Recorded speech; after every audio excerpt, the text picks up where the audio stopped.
So I'm going to publish this. So we got our first step made. It is the form. Next step is we go over here to Zap, create a Zap, and Zaps. What can I help you with? And I'm going to type in here Google form. That's going to be my trigger.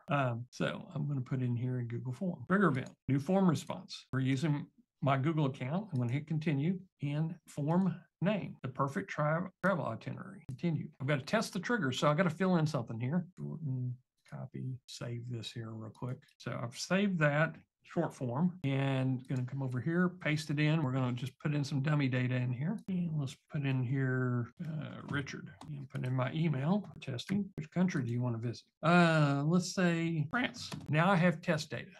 Now I can come over here. This is just so I keep everything consistent. This is a travel itinerary. I'm going to go ahead and name it. Next, I want to go with Gemini, Google Studio.